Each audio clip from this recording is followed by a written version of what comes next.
Hello, readers. My name is Nikki the Librarian, and welcome to today's episode where we take a two-part dive into winter books. This is part one. Let's get started. My sixth book is Jason's Gold by Will Hobbs. This was published in 1999, and it is a YA book. And it is the story about Jason, a young man of 15 who is living on his own in New York. He left home suddenly, hopped the rails, and went east because he's originally from California. Well, he finds out that his father, who's back in California, has died and has left him a sum of money from the will. Now, there are three brothers in his family, so, a third of the estate. So he decides that he is going to go back to California because the Alaskan gold strike has just happened. And that's what everybody's talking about. Before the lottery, it was, let's make money, let's go find gold. Whether we're experienced or not, let's go find it, let's go make money, and let's go retire early. Because everybody's had that dream since time immemorial. So Jason gets on a train. Actually, he steals onto a train, a cargo train, because he doesn't have any money. And he goes west, back to San Francisco, so that he can tell his brothers, hey, I've got this idea. Let's all pool our inheritance money and let's go to Alaska. Well, when he gets to San Francisco, he finds out his two brothers are already gone. They went to Alaska already, and they took his inheritance money with them. So instead of being all upset and worried about that, he's like, great, I'll go there too. So he illegally boards a ship going to Alaska. This story is great because, once again, it's YA, so it's very short chapters, plot-driven, very action-packed. He runs into Jack London, a little bit of a name drop there, Jack London. And one of the things I love most about historical fiction is it makes me do some research. And so I had to learn a lot about, because this is a book that we taught in school too. It was my idea. You had to learn a lot about the Alaskan gold rush and the ill-preparedness of people, the supply list that experts had devised, which amazingly, they were selling all this equipment, so if that's the equipment you needed. And then how places got their name. Dead Horse Pass? Yes, that's aptly named. And if you look at the pictures, the black and white pictures of the time period, it's crazy. It reminds me of when you see those hikers on Everest and they're all like queued up in this big long line just waiting to hit the summit and then turn back down. Dead Horse Pass was a lot like that. This book is great, and I know it's been a while, but Will Hobbs is a great author of YA action adventure. And this book is part of a two-parter. I haven't read the second one, but he's a great author. So if you have kids in your house that are, middle school and high school, and they have a hard time getting into books, give them Will Hobbs. They'll start reading it. And if you're an adult that just likes a really quick, fun read Jason's Gold by Will Hobbs. Oh, my fourth. Jeez. The next book I'm going to tell you about is Wintering, The Power of Rest and Retreat in Difficult Times by Katherine May. This is nonfiction. This is memoir and was published in 2020. Interestingly enough, like spring of 2020. So if you remember that, it was lockdown or we were just getting out of lockdown. I remember reading this in lockdown and thinking, well, this is a really appropriate book. And it is the author's journey in some very difficult times and how she navigated through that. So the backstory is her husband got really sick, had to quit work. Her son wasn't doing very well in school. He has some, developmental issues, and so they decided it was best if he stayed home and was homeschooled. And then on top of that, the author got very sick and also had to basically quit her job. So this is what she's dealing with, and it's talking about the metaphorical experience of winter in our lives when we have to kind of go into ourselves, and how do we find rest and relaxation and restoration, because it's, especially in our culture, it's very easy to just go, and then, let the chips fall where they may. What do we do after the chips have fallen? And we have to put ourselves back together. So the author, through a bunch of different essays, she talks about the power of nature and mythology and literature to kind of help build her back up. And this is a great book to read if you're just kind of going through a difficult time. It's also kind of a hopeful story, because after you finish reading the book, you learn that life is not quite so linear as you thought, that it's more cyclical. We have these great times when everything's great and we're up, and that's usually what we're always celebrating.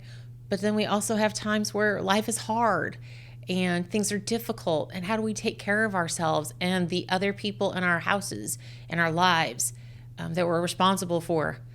So this is a really good book, especially to read in the wintertime when everything in nature is kind of doing that right now. Everything in nature right now has shrunken back. They're inside of, their seeds, their roots, restoring themselves for the spring. So I highly recommend this book. Book number 3. Yes, Best in Snow by April Pulley Sayre. For those of you that have watched my other episode, my fall recommendations, part 1, this is the winter one. Beautiful photographic illustrations of snow. It's a short, quiet poem that is just very gentle, and it's about all of the things that happen outside when it's snowing. And there's still birds out there, there's still squirrels out there. This is just a very nice little picture book, and because it's 2-3 words on a page, even the youngest of children can enjoy this. It's also for older people, that if you just want to take a moment, like we talked about in the fall books, just to take a moment and have that moment of stillness and quietness, you can do that with this picture book. My 4th book is One by One by Ruth Ware, and this was published in 2020. This is the only Ruth Ware book I've read so far. It is sort of a retelling of And Then There Were None. It's a locked room mystery. And a locked room mystery is much like the name says. All the people are in a location where they cannot leave. And usually that's when people start ending up being dead. And the pool of suspects gets lower and lower. So this is a locked room mystery. But it's not inside a stately manor. This is a ski chalet in, it's the Alps, but which Alps are they? It's the French Alps. It's the French Alps. There is a tech company. It was a startup company, but their app is like huge and everybody in the world uses them. And now there's this big conglomerate company that wants to buy them for millions and millions and millions of dollars. And so all of the original startup members are at this chalet because they're going to decide if they want to sell the company and make a ton of money or keep the company and try and take it to the next level themselves. So there's already some tension there. when they go to this chalet, because not everybody is feeling the same kind of vibes on this decision. Somebody is missing. They can't find them. Then there's an avalanche, which means they are cut off from the rest of the community down at the bottom of the Alps. Nobody can get to them. The lights and electricity are off, which means it's getting colder and colder, and the food is running out. And the killer is using this opportunity to get rid of the competition. So I highly recommend it. It's fun. Like I said, it was written in 2020. She's written quite a few books since then. She's a very popular author, plot-driven, fast-paced. It's just fun, good read. My second to last book is called Salt to the Sea by Ruta Sepetys. And disclaimer, if you've never read this YA author, she's going to be one of those people that kids are going to be reading about years from now. Her books will become classics. So get on the wave, get on the bandwagon now. This book takes place in the last days of World War II.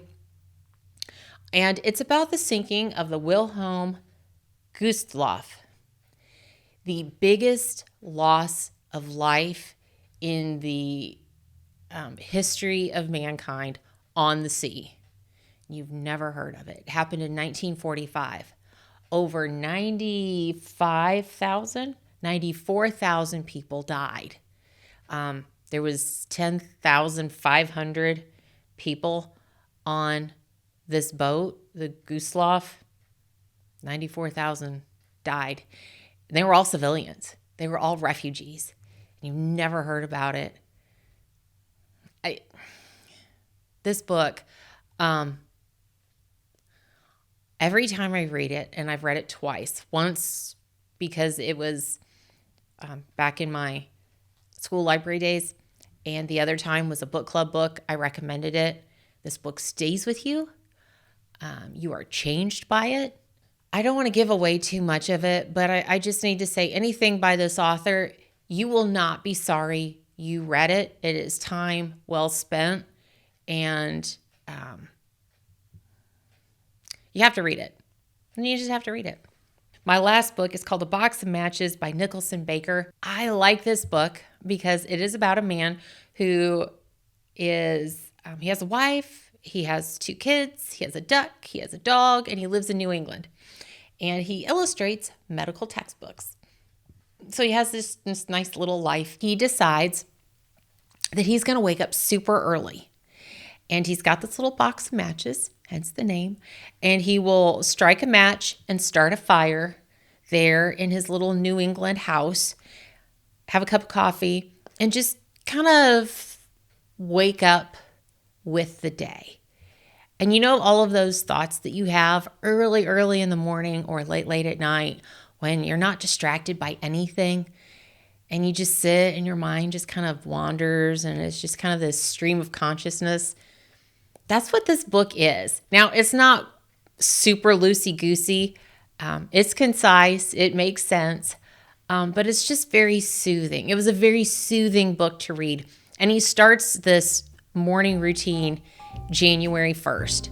So I think that's really perfect because it's winter and it's in New England.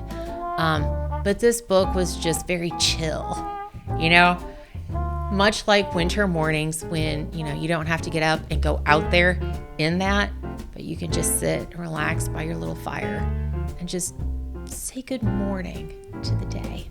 So those are 6 books in part 1 of Cozy Winter Stories for All Ages.